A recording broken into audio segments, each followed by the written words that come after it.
what is stress?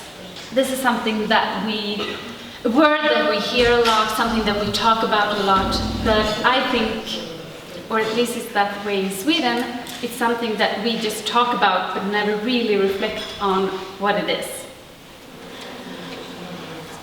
So this is one definition of stress. Stress is a state of increased psychological and physiological preparedness. It's the body's way of responding to internal and external factors that we interpret as threatening. Our brain is designed to respond to what we perceive as threats. And this is something that goes a very long time back. You know, when we were living in the savannah and there come a lion, we had to run away. So our body, and especially our brain, has invented a system that will help us to give us extra energy to help us through that situation. The difference between when we live in the savannah and today is that then the threat would disappear very quickly. Because either you ran away from the lion and you didn't need to be stressed, or you got eaten by the lion and the problem would resolve itself in that way. The thing is that stress rarely works that way today. Stress is something that we can have for a long time. You know, it's deadline after deadline after deadline, and there are no lions. Another way to describe stress is that stress reactions are an attempt to restore the balance between strengths and existing resources. The stress arises in that attempt. So say, for example, that these are the strengths or the expectations that you have on yourself or what you are asked to perform in your work. And these are your actual resources that you have to achieve that. Then you have to compensate in some way. And that is where the stress comes in. Because the stress is real superpowers. The thing is, the stress isn't dangerous. It's a physical and psychological reaction, just like all the other physical and psychological reactions that we have. You can compare it to thirst. You know, if you're thirsty, that's not dangerous. You just have to drink water. But thirst can become dangerous if you don't get to drink water. And it's the same with stress. Being stressed isn't dangerous, but not having time to restore yourself and relax after the stress, that is, for a very long time, that is when the stress can become dangerous. Okay, so what is resilience? For me, I think this resilience is a way of building ourselves and creating strength so we can restrain from the stress. So one way of defining it is that resilience is the ability to not let yourself be affected by negative events, and another is the ability to handle strains. I like to compare it to commercials for gum or toothpaste. I don't know if they look the same in Belarus, but I guess so. You know, there's this often pretty girl having some coffee or something, and then she takes gum, and then they do this animation where it comes like small stones of bad things on your teeth, but it just, you know, goes away because of this super good gum that helps protect your teeth. And the same way I think is with resilience. If you work with resilience and try to achieve resilience, the stress can come and hit you, but you can handle it without it damaging you or your teeth.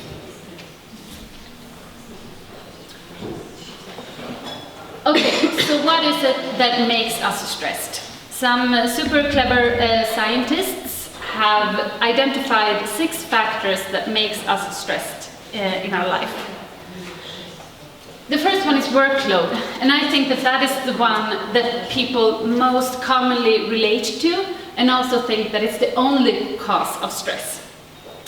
Actually, the primary reason why workload increases stress is because it takes away time from relaxing. Both on a longer perspective, for example, you have to work during the weekend, or in a short perspective, like you don't feel that you have the time to take a proper lunch or go and have coffee with your colleagues. And it's those both longer and smaller breaks that we need in order to handle the stress and also to be effective. So that is why workload can affect your stress. Also, feeling of control. Most of us like having control. We're differently good at letting go of the control, but we all want to be able to some extent, control what happens in our lives. Feedback and recognition. We want to feel that what we do don't just, go out into nothingness. We want to be recognized for our work and to get feedback. And here it doesn't matter. It doesn't have to be always like, oh, you're so good, everything you do is so good. It can also be constructive or negative feedback, but it's a way of seeing that our work is being recognized. That's the important thing. Your social environment. Are you happy at work? Are you happy with your friends? Are you happy with your family? I think many of you probably recognize, if you have a lot of things going on at work, that is okay. But then all of a sudden, you break up with your partner, or you have an argue with your family, or your friends get sick. That is when it becomes too much. So the social environment really matters. Justice and respect. We want to be treated with justice and respect. And for me, working with gender equality, I think that this is especially interesting, because this is a way of actually showing that gender inequality and other forms of inequality creates stress. And last but not least, meaningful tasks. We want to feel that what we do matters and that we do important things. That doesn't mean that everything has to be important. I have things in my job that I really hate so much. My colleagues have actually forbidden me to stop complaining about, when I have to do I don't know what it's called, when I get my visa bill for my company card and I have to, check it with all the receipts and everything. It's the worst thing. I hate it. But we all have those kinds of tasks, but it's that we overall do something that we feel are meaningful. So these 6 factors are things that makes us stressed, but it's also something that can help us. So if they're not working, they can create stress, but you can also work with them proactively to create an environment where stress isn't a problem. But I want to first explain what happens when you get stressed. I'm a political scientist. I've never read any biology or anything more than I've had to, but still I'm super fascinated what happens in the brain relating to stress. Is anyone a natural scientist? No? Okay. So no one knows what this is. These are hormone molecules. And these are the 3 hormones that is released in our body when we are stressed. It's adrenaline. Actually, I haven't looked up the English translation, so we'll see if you understand. Adrenaline is the same, noradrenaline, and cortisol. Yeah, okay, perfect. Yes. So when we get stressed, our brain sends a signal to our pancreas to start releasing these hormones. And these hormones are the super hormones of stress. They make us being able to, run faster, think faster, concentrate for a long time. How many of you had sat with an assignment for school or work or anything the last night when you had 2 weeks to prepare, but you do it last night? Anyone has done that? Yeah. And then you feel like you've been able to focus in a way that you haven't been able to for the past 2 weeks. That's because of these hormones. So these hormones are really a superpower. But the thing is, they are designed to be in our body for a short period of time. When we have them for a longer time, they actually become a big problem, especially cortisol. So this is a picture of our brain, and the green part is our frontal lobe. It's the part right here, and that is the part in our brain that kind of makes us smart. It's the part where we can analyze things, do deep reflections, prioritize, reason, all the things that makes us super smart. What part of the brain do you think are being attacked by cortisol when it's in our body for a long time? The same? Yes, it's the frontal lobe. So, stress actually makes us stupid. And maybe you recognize that feeling as well. You know, you've been stressed for a long time, and then all of a sudden it's like you're in a tunnel and you can't really think straight. That's because our brain is actually shutting down in a way. You can see when you do an MRI that the frontal lobe can actually physically shrink if you've been stressed for a long time. So this is not just, you know, something that you feel is kind of going on, it's super physical. And if this has been going on for a long time and you've been super stressed, you can have kind of permanent brain damage, or at least brain damage that can affect you for 10 years. I was burnt out when I was 18, today I'm 30, so that was 12 years ago, and I can still feel the effects of these injuries on my brain. I have very, very short time memory, which Sasha have experienced, me forgetting things, and it really, you know, goes over my work or my colleagues and everything, but it's something that I really can't do anything about, because it's a damage in my brain because of the stress that I experienced. So, when we have been stressed for a while, how does it feel? What happens in your mind and body? These are some symptoms of stress, and all of these problems is something that you can have not relating to stress at all. So we can see them as symptoms of stress when they are coming after a longer period of stress. So you can have sleeping problems, the feeling of fatigue that doesn't go away with rest, restlessness and difficulty to relax, which is kind of, you know, evil. If you have been stressed for a long time, you won't take time to relax, but then you can't really relax, so you start, you know, cleaning your entire house or anything like that.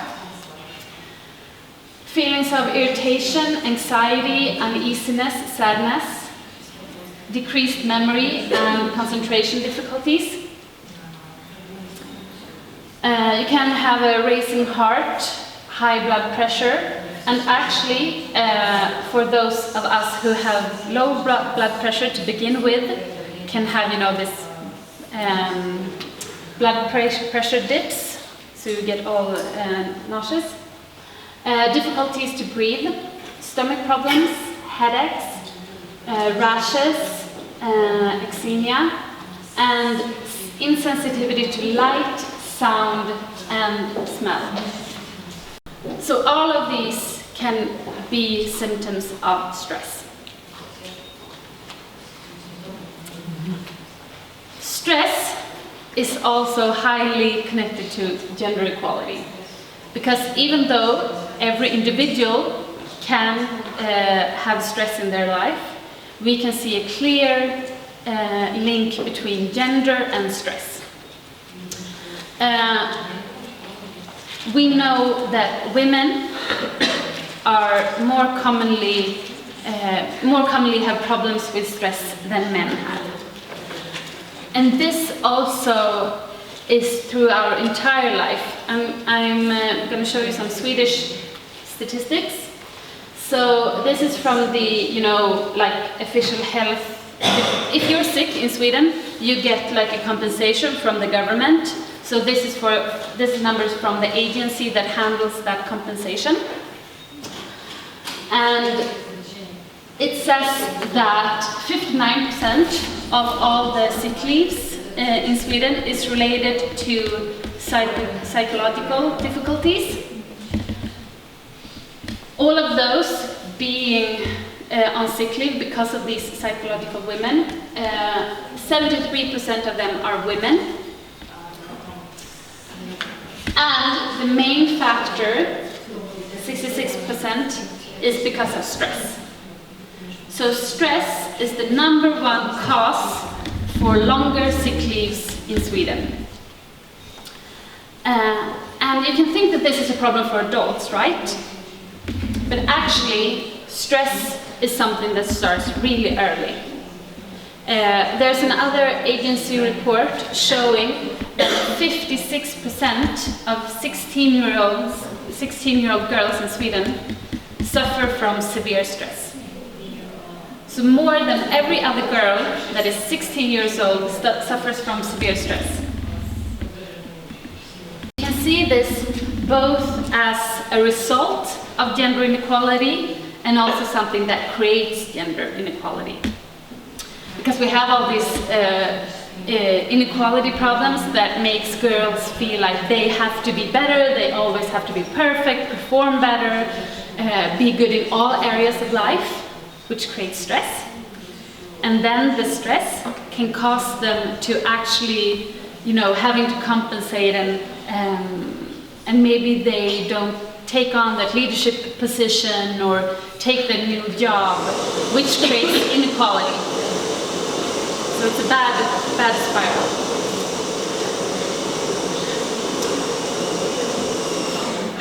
Mактсалонgen have been working with stress for a long time. In 2015, we released a book called Stress and Resilience. Right now we're actually working on a second edition of that book. And when we wrote that book, we built it upon some common problems that we can see in your work life that we think are a cause of stress.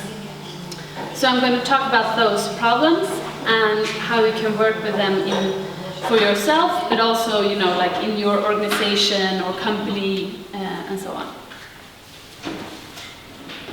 So the first one is that we have limitless missions. Today's technology is wonderful in so many ways, but it also means that we can work all the time. I don't know if you recognize yourself in this picture. I definitely do. Being at work, being super tired, just wanting to sleep. And then when you finally at home going to sleep, all you think about is work. But it's not only because of technology. It's not only because you have the possibility to pick up your laptop and work every time. All the time. It's also that many of us have works that you can never quite finish.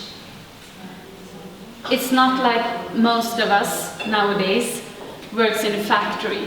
I mean, if you're a factory, you can't really take home your work. You can't continue producing at home. But I can. If I would like to, I could work 24/7 because Mактсалонgen's goal is reaching gender equality. That is not something that I would be done with 5 p.m. on a Friday. And those limitless missions can create a lot of stress.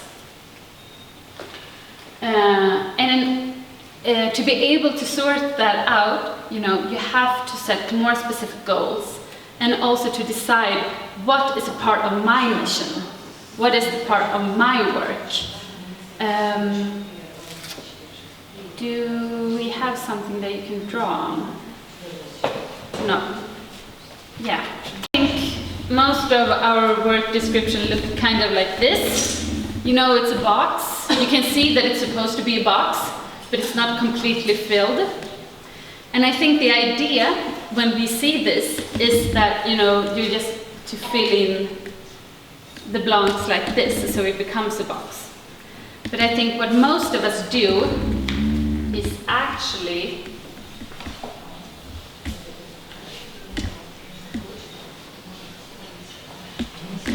this. So we make it a lot bigger than it was meant to be. And what we have to do is to make this impossible. We have to have work descriptions that are clear, so we actually know what is expected of us, what we can expect from ourselves, so that we know when we are done.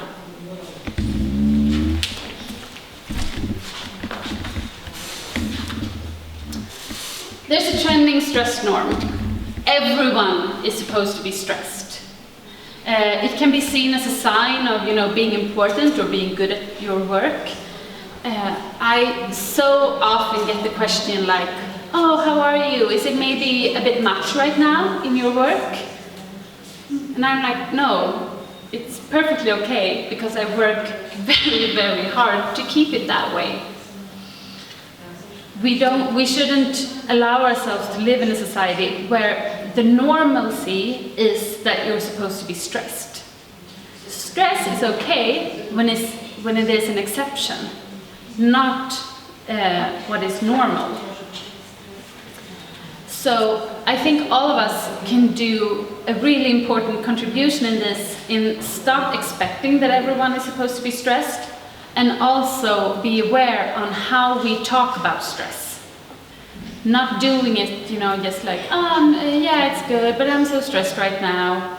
If you want to talk about your stress, which of course you should do it for real.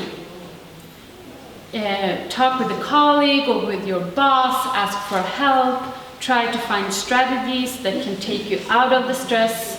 Don't just go around spreading that. Because the problem is that if you meet someone who's not stressed, the crazy thing is that then they can feel like, oh, maybe I'm supposed to be stressed as well. Maybe I'm not doing my job properly, or I'm not as good as she is. So we have to raise this awareness.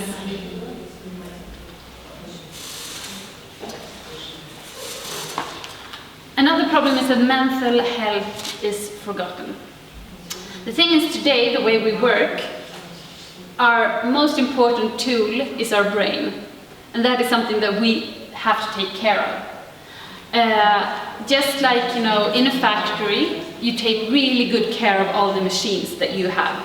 Because you know that if the machine breaks, you won't be able to produce the products that is your business.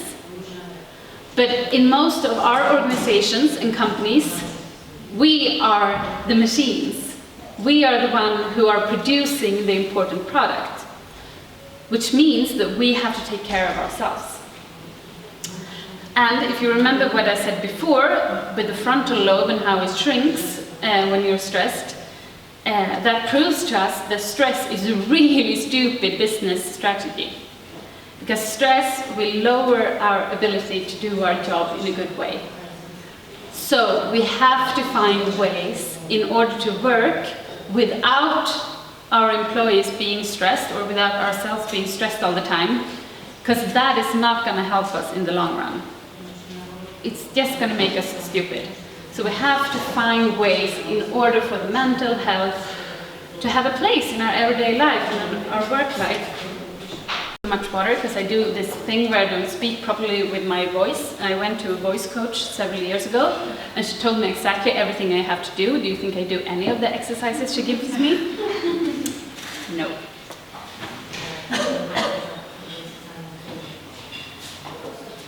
Lack of priorities. We have a tendency to think that everything is important all the time. So we don't prioritize. And when we do, we call it prioritizing, but it's really, planning. It's saying, oh, we do this now and that tomorrow, and that the day after tomorrow. Instead of saying like, oh, we do this today and that thing, we don't do it. It's not that important. But I can promise you that not everything is important. No. This is a way of thinking about how to prioritize, when you can divide things into if they're important and if they're time sensitive. So, when you have to prioritize, you should always start with the things that are important and are time sensitive. Then, you do the things that are important and not so time sensitive, because importance trumps time sensitive. The third one is not as important but very time sensitive. And this one, not so important and not so time sensitive, we don't do it. This is prioritizing, not doing everything. And I don't know about you, but I have a tendency, you know, when you maybe don't have so much at work, you come up with new projects that aren't really, maybe not that so important, and they're not time sensitive. But then they have a tendency to grow, and they become important, and they become time sensitive. And then all of a sudden, it's too much. And also when you know, maybe are brainstorming, getting new ideas, you want to do everything. But the thing is, you have to realize that you can't do everything, so you have to prioritize. My colleagues know this very well about me. You know, when you go to a job interview and they say like, oh, what are your good, you know, personality traits and what are your bads? And then you say like, oh, I'm super good at, you know, taking responsibility, maybe sometimes too much. So you always say something that's kind of good but also bad. I say that the good side is that I'm very executive. I do things when I get the idea. But the negative side is that I'm super impulsive. Which means that my colleagues always have to stop me, because if I get an idea, I want to have made it done, well, more like yesterday. I would like to start it, but maybe I can wait until after lunch. And that is everything, that can range between everything like, oh, we should just, you know, have a meeting with that person because she's super cool. Or like, yeah, we should do an entirely new $1 million crown project, apply for that one. And you know, we don't have to wait until we get the grants. We can just start. It will probably be fine. So you have to find ways of putting what you do inside of these priorities and allowing yourself to, you know, take a step back. Okay, we're going to jump back. Okay, another problem is that most of us are alone in our work. We have divided responsibilities in our organizations or companies, which makes that every individual person has something that they are responsible for. And of course, in one way, we have to work like that, but that also creates a stress. Because if you need help, maybe it's not clear who can help you. If you get sick, you may feel that you still have to work because there's no one else that can take over your work. And also, you know, just the feeling of loneliness, like no one knows what I'm doing, this is super difficult. And I think that the way of working with this is, first of all, you have to have good systems within the organization or within the company so that you can know what people are doing and help each other if, for example, someone gets sick.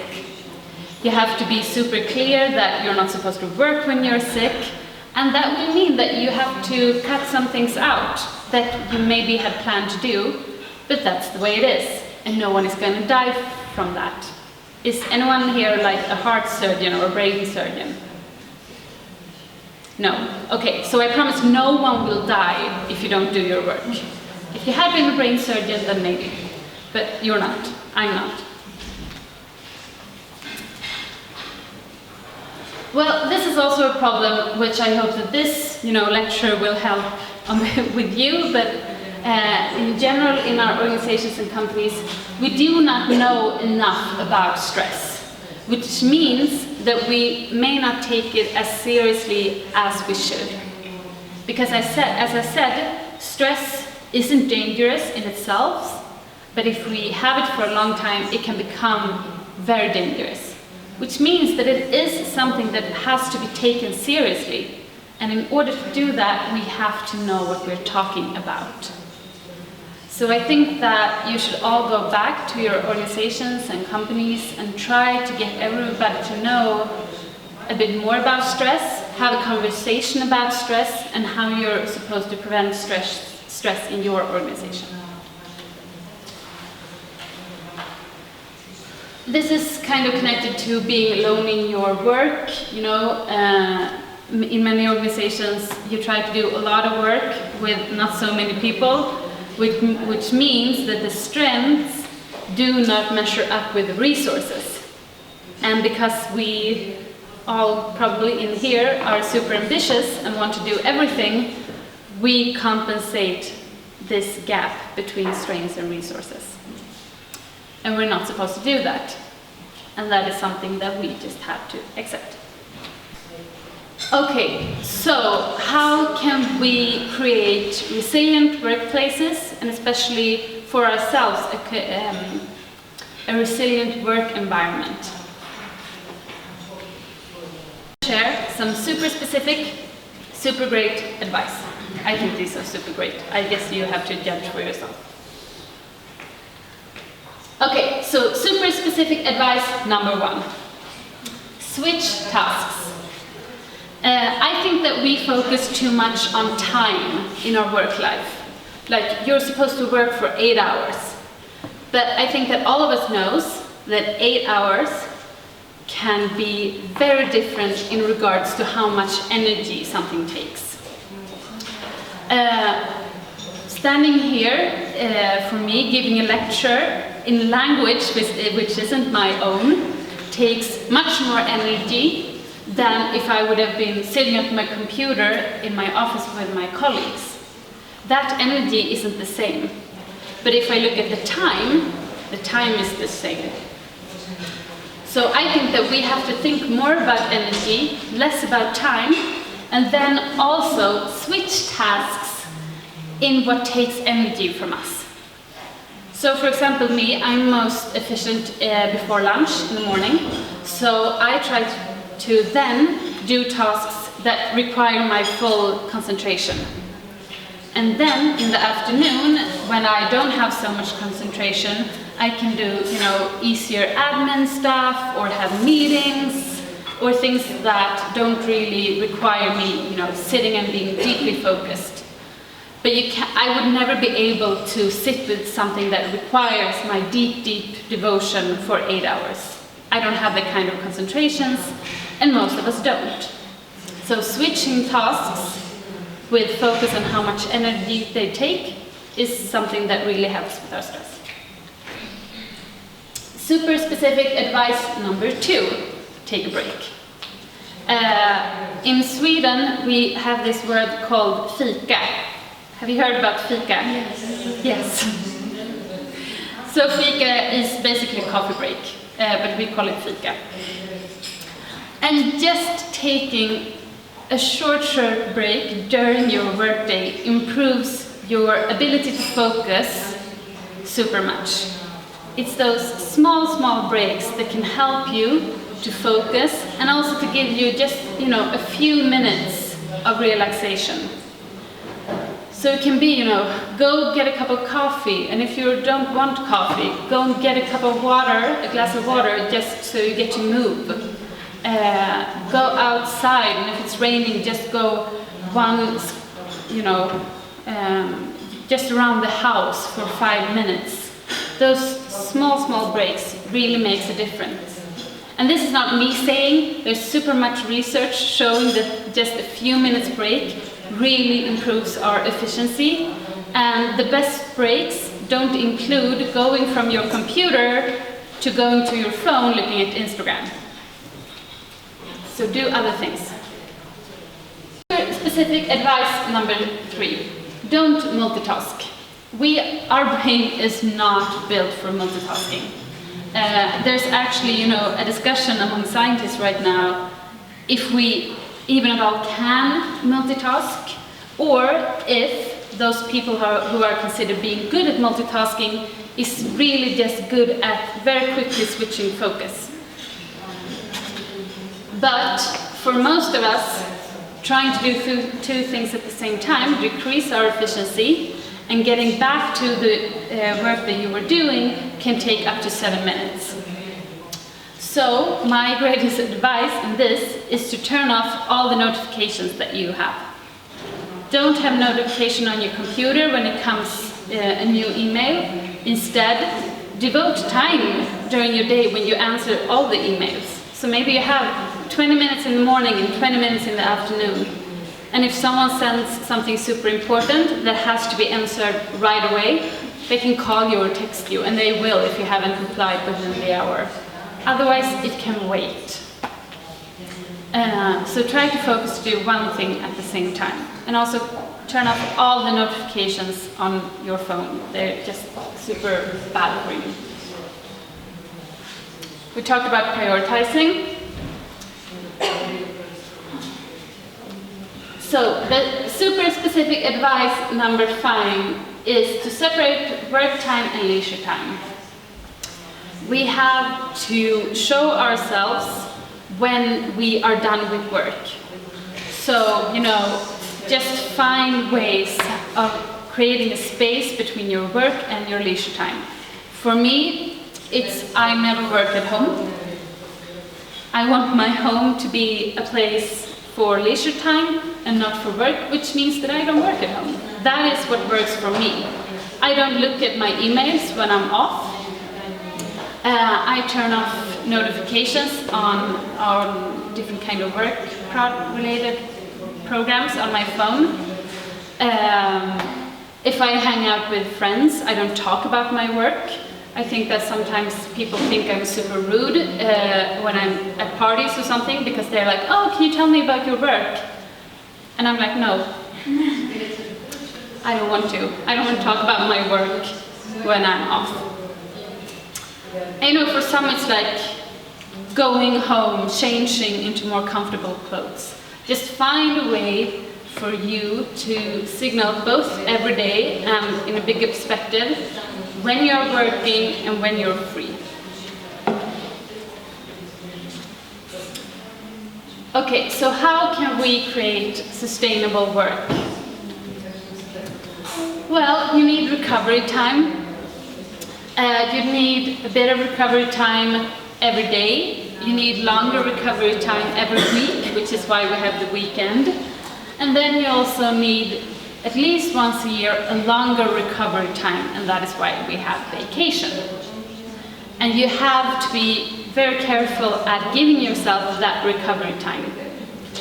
Because stress doesn't mean going around with a feeling of stress all the time. It can also be created from the lack of leisure time and recovery time and relaxation. Because the best cure, the only cure against stress, is this recovery time. So it's super important. And how you want to spend that, if you want to, be at home looking at Netflix, or being out with some friends drinking wine, or if you want to exercise, that doesn't really matter. The important thing is that you get the recovery time that you need. But all of us needs both active and passive recovery time. So the passive is maybe, watching Netflix, reading a book, being at home by yourself.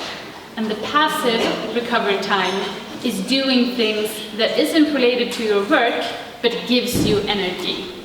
For example, hanging out with friends, with family, going to the movies, where you actually have to do something, but it's still leisure time. You have to make realistic plans. If you're an ambitious person, you probably want to do everything, but you have to make plans that correlates with the resources that you have. So you should start with thinking about what resources you have and then make plans, instead of making plans and then trying to make your resources fit your plan. This is maybe one of my favorites. Don't say yes, say maybe instead. If someone asks you a question like, oh, would you like to do this project, or can you take on this responsibility? You're so good at it, so it would be wonderful if you could. Most of us are feeling, really good that someone wants to work with us, and that flatter can sometimes help us to say yes straight away. But then you don't have the time to really think about if you have the resources to do this work. And then, you become stressed about it, maybe you have to cancel it, and that you don't feel good. So the best thing is to say, that sounds interesting, let me think about it. So that you can have the time to process the request, think about how much time is this going to take, do I have this time, is this so important that I want to prioritize it above something else? Because saying yes to one thing always means saying no to something else. And maybe you don't know what that no is yet, which can be difficult, but you have to realize that it always means, saying yes always means also saying no to something. So give yourself time and space to figure out if this is something that you really want to do. Okay, so I want to say something about workout and sleep. And I know that for some people this can feel a bit difficult, because if you don't have a habit of working out, it can feel like another thing that you have to do. As if you're already stressed enough trying to fit in, or should you try to fit in one more thing in your everyday life?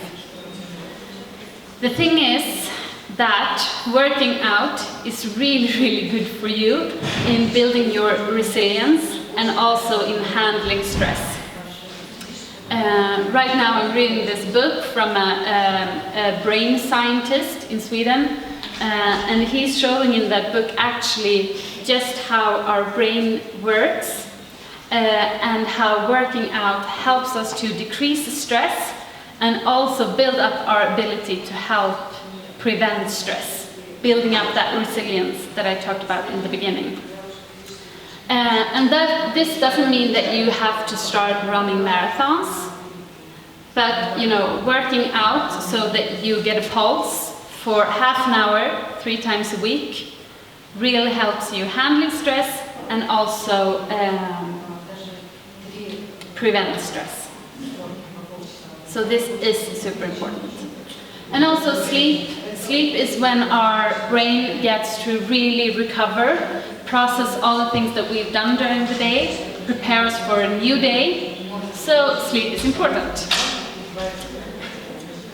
And these are the two things that I really think that you should prioritize when you feel stressed. Because even if it can feel like it's 2 things that are easy to take away, those are the 2 things that is going to help you during a stressful period.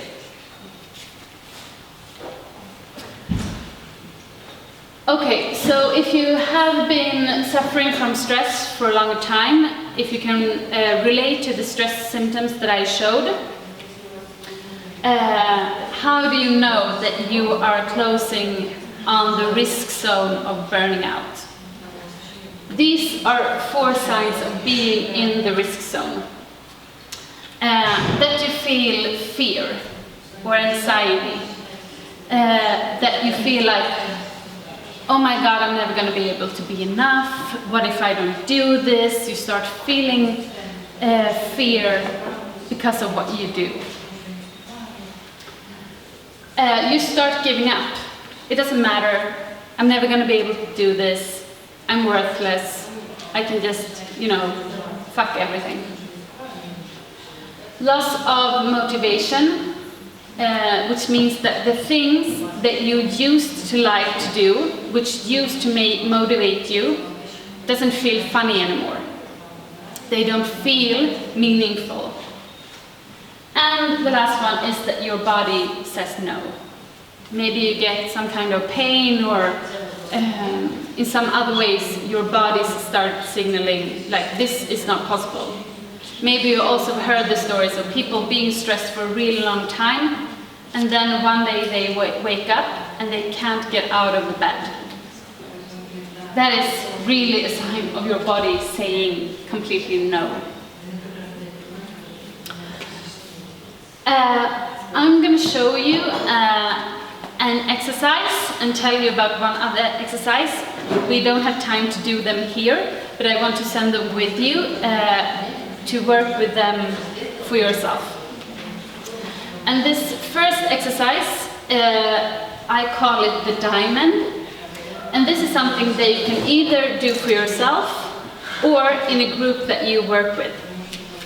Okay, so you draw these diamond and you divide it into 4 boxes. In the top box, you write things that you are good at and that you think are funny, that you like to do. In the second, and I'm sorry that this is in Swedish, so you have to write down now what I'm saying if you want to use it, because you're not going to understand from the pictures. In the second box, you write what you're good at, but what you find not so funny, even boring. Many of us have qualities, which means that we can do things, but we don't really like to do them. In the third box, you write things that you are bad at and think are boring. And in the last box, you write things that you are bad at but think are funny, which is basically, things that you don't know yet, but that you want to know how to do. Then your mission is to try to create a work where you can only be in the top boxes. So you're in this one and you're in the one on top. Those are the things that you focus on. The things that you are good at and think are fun, and the things that you're bad at and think is fun. And if you do this in a team, you will probably find that someone else is good at the thing that you are bad at. And they want to learn the thing that you know but think is boring. So then you can switch tasks with each other, which means that you can create a team where when you're in higher degree of working with the things that you think are funny. So you get a workplace where the same things get done, but by different people, and therefore you will be able to focus on things that you feel are meaningful. So I think this is super good. We've done it a couple of times at my office and always find some way to rearrange what we work with, and it made everyone happier. Okay, the second exercise, we call it the 85-year-old. I don't know if any of you have been to KBT therapy. Yeah, cognitive behavior therapy. An exercise that you can do there. And it's about imagining yourself as an 85-year-old. So imagine yourself being an old woman. You're healthy and still alive and everything. So you don't have to think about those things. And then try to imagine what person you want to be and what experiences you want to have. If you see yourself in a house and a lot of grandchildren running around, you know that at some point you're going to have to, get kids in order to have grandkids. If you see yourself sitting in a library with a book that you've written, you know that at some point you're going to have to sit down and actually write a book. If you want to remember the year that you lived abroad, you know that sometime during your life you're going to have to live abroad. So this is a way of imagining the kind of life that we want to lead, but in a very long perspective. Not what we want to do next week or next year, and that can be very stressful, but what do we want our life to be? And we can also imagine okay, so at my 85th birthday party, someone is standing up giving a speech about me. What would I like them to say of what kind of person that I have been during my life? So that is one aspect of this this exercise, that it can help you to show what you really should prioritize, what your values are, and what you think are important. And you can use that as a guide when making different kinds of decisions. But there's also a bonus point of this exercise. And it's that it helps you to allow mistakes. Because even if you feel like, oh my god, I started this work, it sucks, and now I'm going to leave the work, or maybe I was thinking that to go, this is a huge mistake. It can feel devastating right now, but when you're an 85-year-old, that won't matter. It won't matter what you did wrong for a couple of months, or if you tried something and it didn't work out. So it's also a way of helping yourself to be nice to yourself. Actually, I did this exercise when I started working full-time with Mактсалонген, which is about 5 years ago. And I had this notebook that I've written in. When I finished that notebook maybe 3 years ago, I wanted to throw it away because, you know, it was just notes from different kinds of meetings and stuff. But my colleague said, like, no, you have to keep the book here at the office, because maybe, you know, we have to go back to some meetings and stuff, some notes that you've taken and so on. So I kept the book, but I haven't looked at it for several years. And then we were going to move with our office a month ago. So I took the book and I started flipping through the book. And I didn't remember, but I had done that exercise 5 years ago. So I read what I had written when I did it. And actually, I'm not a crying person. I only cry when people die on movies. That's the only time that I cry. But I actually started crying at work. Because I felt so much that the vision that I had seen was still very true to me. So I was super proud that for these 5 years I had been able to live with that vision, trying to still create, being on that path towards the 85-year-old that I wanted to be. So in order to not get the idea to throw it away again, I ripped out the page and I took it home and put it in a separate box. So I'm going to keep it. So do the exercise and also give yourself time to come back to it. Maybe 1 month later, give yourself a lot of time with this exercise. And I promise you it will be very rewarding. Okay, so that was my presentation. Now I think maybe we have time for a few questions. Yeah? How much? Sasha is the time manager. So thank you very much, Sarah. I think that it was very helpful, very useful. I think that it's really resonates with all of us because we are struggling with the stress every day. And I really appreciate that you gave us some instruments how to handle the stress on a daily basis. I also want to say that it's all these exercises sounds really useful, but it's also a bit unrealistic in a daily life because, for instance, in my case, I work from home. So, and then I also understand that for me to switch off from the work, it's super tough because, you know, when you're sitting in your one room and then you go out. And you're supposed to be, you know, like home, but it is the same physical place. So that is also creates some, you know, struggle and anxiety inside me.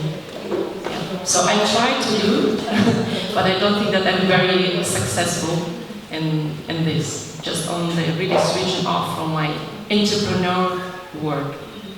Yeah, and I think that then you have to find other tools. I mean, for example, I had a colleague that sometimes used to work from home, and then when she was working, you know, she had this particular coffee cup that she used. So she arranged her kitchen table so it felt like an office. You know, she put out some post-its and some papers and pens and took this coffee cup. So she worked, and then when she was done for the day, she took all of that away, making it not feeling like an office. And also change clothes. You should not underestimate the power of changing clothes. taking off your bra, putting on some comfy clothes. But just try. I mean, maybe that's when you go out for 10 minutes. You don't just go from the office room to the living room. You actually go out for a while and come back. So I think all of these advices are, you have to find your own way of interpreting them and using them. So you can see it more as an inspiration than, super clear way. And also I think the most important thing maybe that I would also like to say is you should try to be nice to yourselves.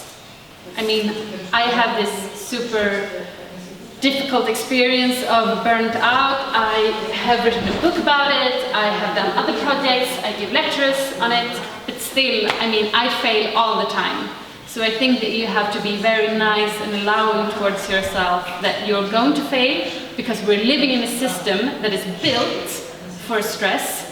So every time you don't feel stressed, you're working towards the system. So you always have to be nice to yourself because of that.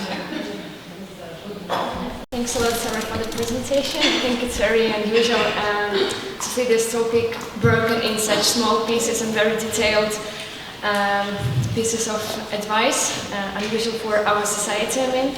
So my question is, all the recommendations or research you were suggesting here in the presentation, is it all from your personal experience, or this kind of pieces of advice are given by some researchers or scientists who have done the research in Sweden or any other place in the Nordics? Yeah? Well, it's a bit of a combination, but many things are actually from research. I mean, they thoughts about multitasking, about the necessity of taking breaks. Now I don't remember the other things they said, but yes, most of them are actually taken from real research, and then me trying to adapt it in a context that I think that we exist in.